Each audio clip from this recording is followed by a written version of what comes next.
please subscribe and don't forget to press the bell icon to get notified whenever we upload a new video.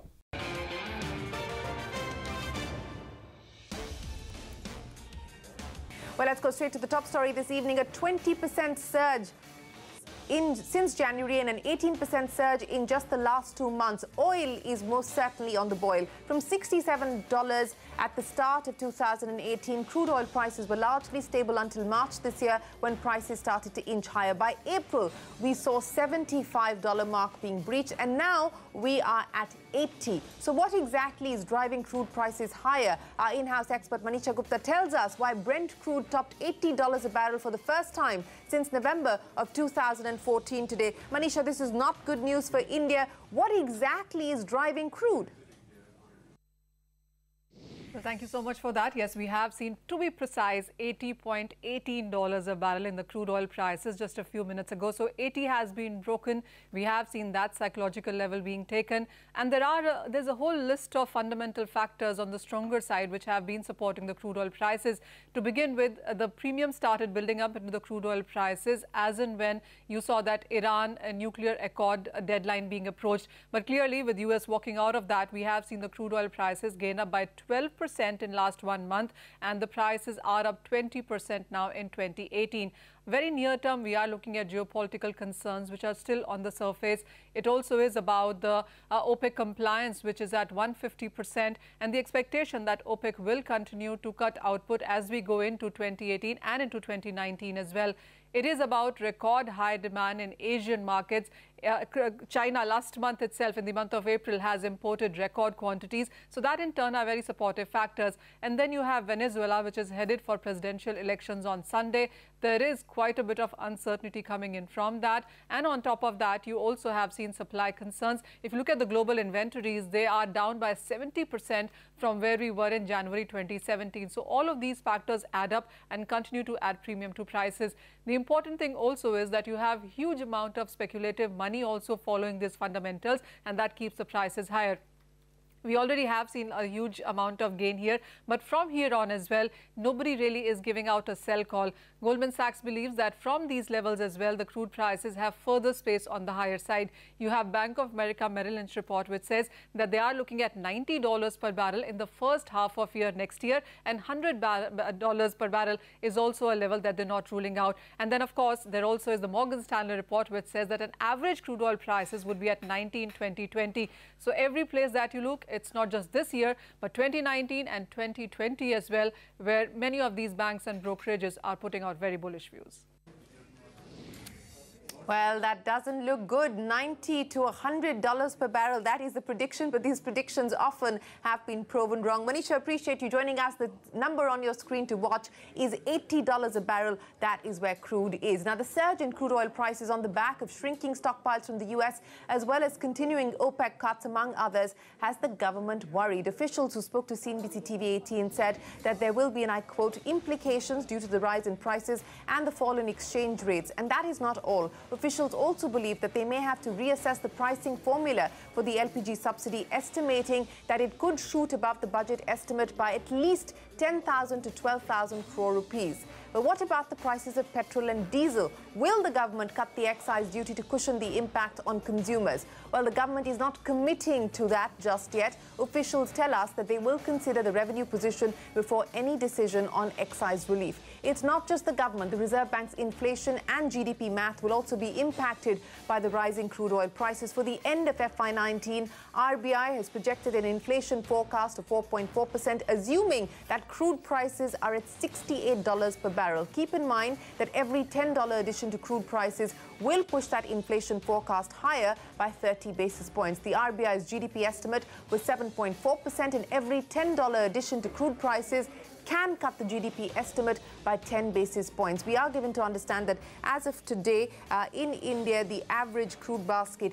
at about 71. Well, the other big story that we are tracking from the banking sector, Railway and Coal Minister Piyush Goyal, who took interim charge of the Finance Ministry, has reviewed public sector banks that have come under the Reserve Bank's prompt corrective action. We learned that the Finance Minister has assured that the government will take steps to ensure that losses of banks under PCA are minimized. Sapna Das joins us now with the details. So Sapna, these 11 banks that are under the Reserve Bank's prompt corrective action mechanism have basically sent out an SOS to the government saying, we need money and we need it now. Well, what we have understood in the later part of the day is that probably not all of them, but a few of them have raised this issue. Now, the problem is twofold. The assessments generally happen towards the end of quarters in terms of additional recap.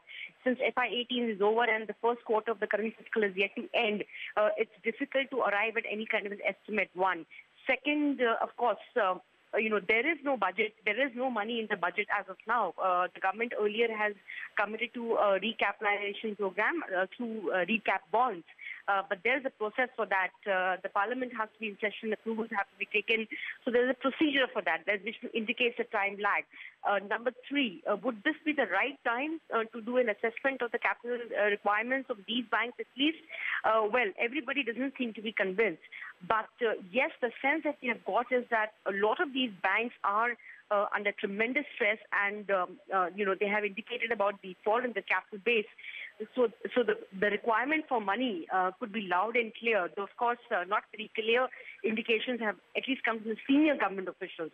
That's one, of course. But apart from this, immediately, Interim Finance Minister Mr. Piyush Goyal is undertaking an extensive review of these banks. He has been here at the banking division since the last 1 hour. The meeting is still underway. What we are given to understand is, of course, the RBI has those 30 parameters under the PCA framework, under which they give out all kinds of targets, like, this is how much you have to do in terms of your NPA, how do you bring them down, what do you do in terms of your bank credit growth, stuff like that. But what we are given to understand is that possibly the minister is giving a fresh look to this approach. So it will be interesting. We have to wait and watch what happens. Probably over the next half an hour or to 45 minutes or so, the meeting will end. And it will be important to listen to what the finance minister has to say on this. All right, Sapna, appreciate you joining us. That meeting currently underway. 11 banks that are under the Reserve Bank's prompt corrective action mechanism in conversation with the interim finance minister. Speaking to CNBC TV18 earlier today in his first official address after taking charge, the minister said that the Reserve Bank is supervising the situation to ensure orderly growth of the banking industry. Listen in. The Reserve Bank of India, since 2015, after the Modi government came in, is really ensuring proper banking supervision, is taking action against defaulters, something which I believe under previous governments was not given the kind of serious attention that it deserved.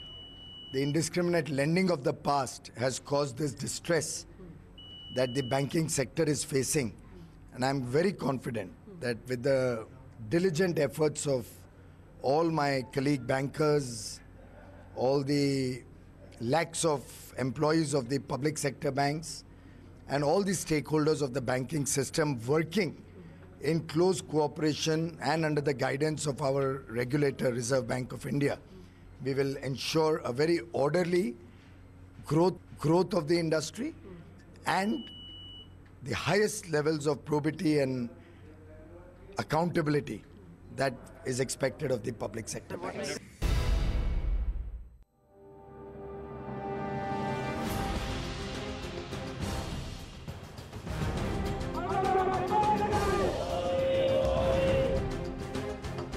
आज इस देश में constitution पर जबरदस्त आक्रमण हो रहा है। राहुल गांधी इसे कहते हैं लोक लाज का सम्मान। शायद आप वो भी भूल गए हैं अपने हाथ की आकाश। Where is the strength in BJP to prove their majority on the floor?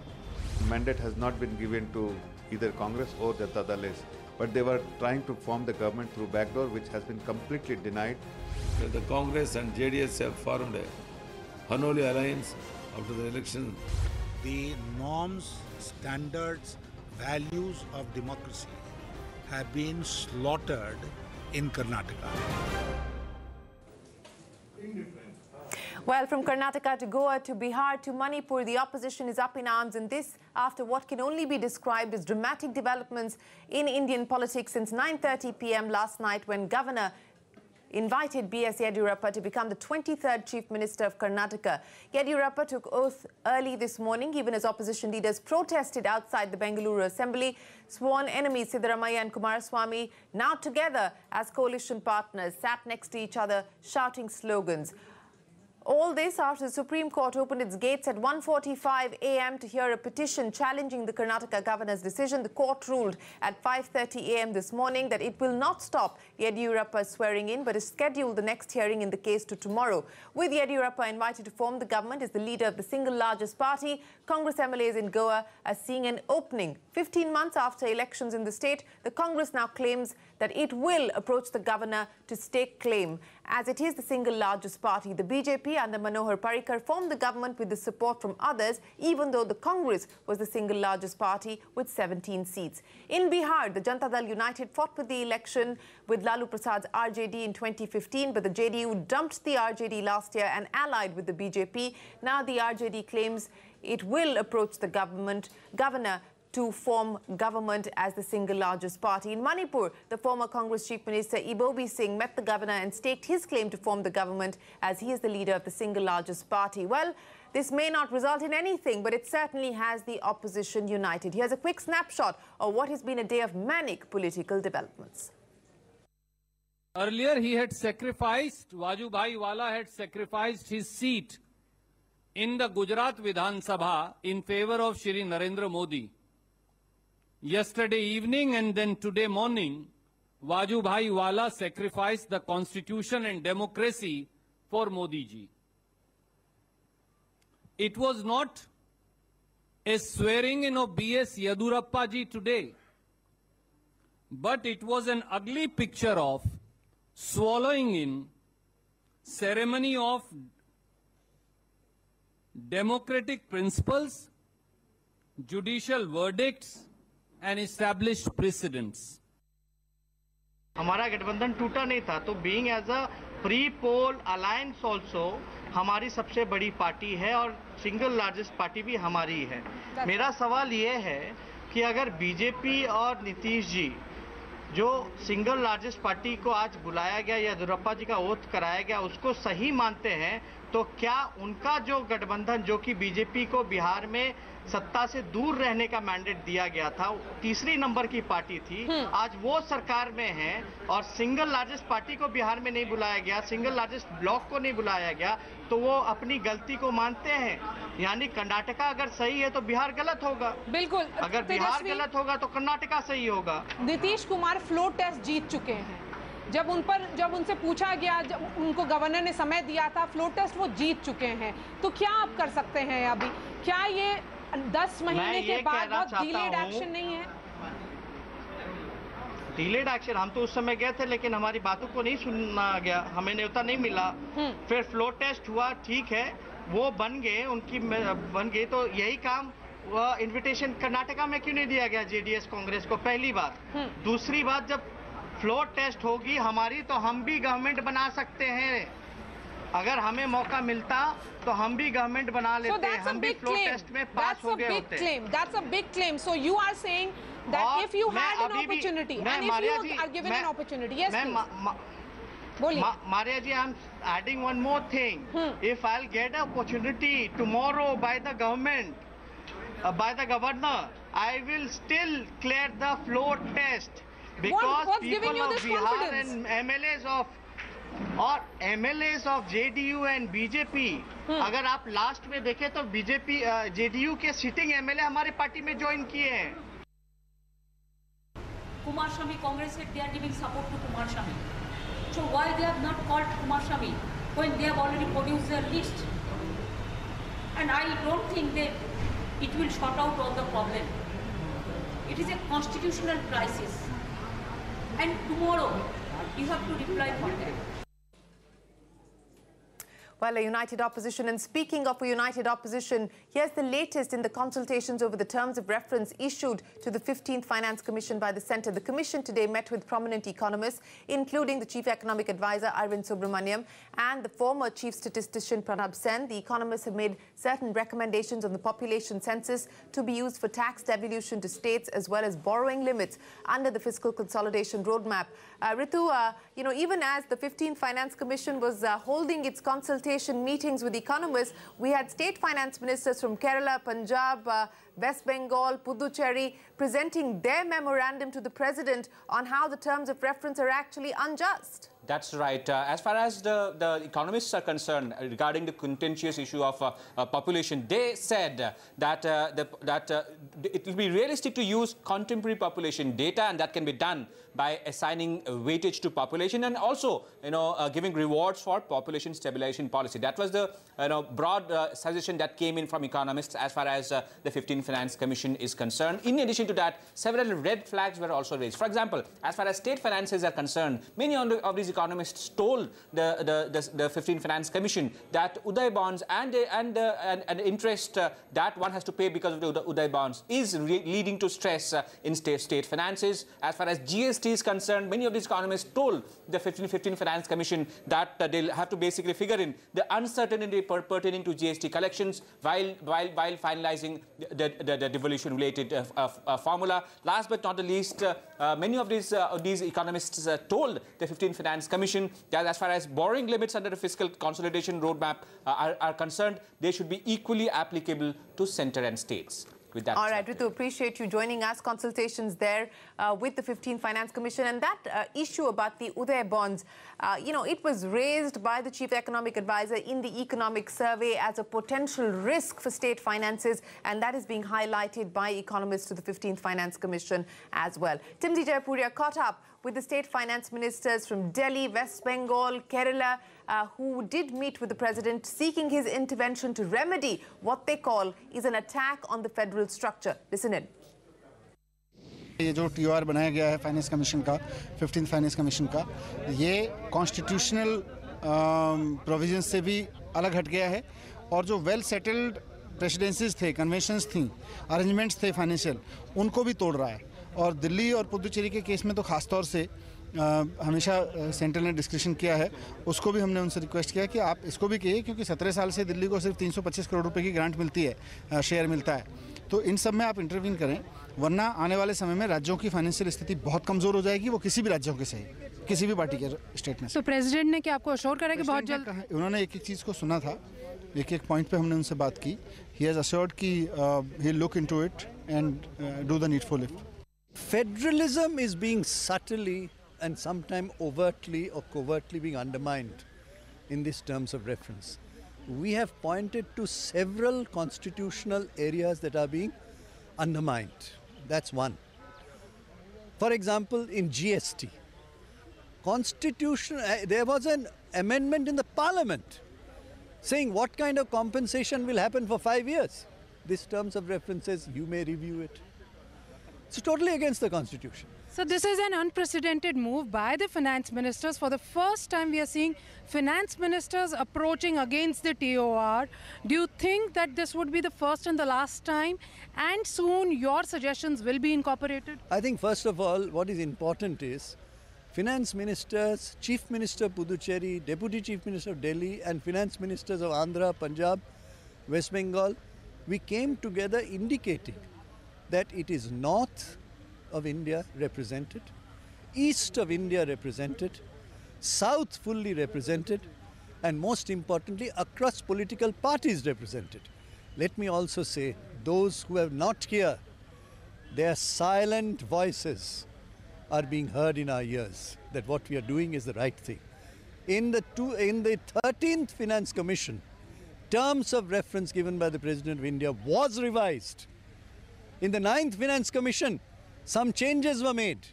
So we are hoping that Honorable President of India, in his wisdom, will look into it objectively, save the state's finances from being badly damaged and federalism being damaged by this process. We are hoping. He was very gracious, he received us very well, He also asked for some clarification in the conversation which we provided. We are hoping in his wisdom he will save the federal polity of India. The fact that the Finance Commission has already appointed an advisory committee to advise them regarding the TOR itself is a signal that they do understand there are complications related to TOR. That's a good response. So perhaps I'm certain the Finance Commission cannot turn their back to the rising mounting public opinion. Now already Prime Minister has hinted that the Finance Commission would pay attention how to support states which have reached the replacement level. Now, well, that's a good response, but not sufficient enough. We want the Finance Commission to be given the freedom to choose what should be the population weight rather than being dictated by the center. Well, several state finance ministers meeting with the president, urging the government to change the terms of reference for the 15th Finance Commission. With that, it is time for us to wrap up this edition of What's Hot. Don't go anywhere. Stay tuned to CNBC TV18. Coming up next, Brent crude hits a 3.5-year high, hovers around the $80 per barrel mark. How will it impact the Indian government's subsidy and fiscal math? Our special crude realities coming up.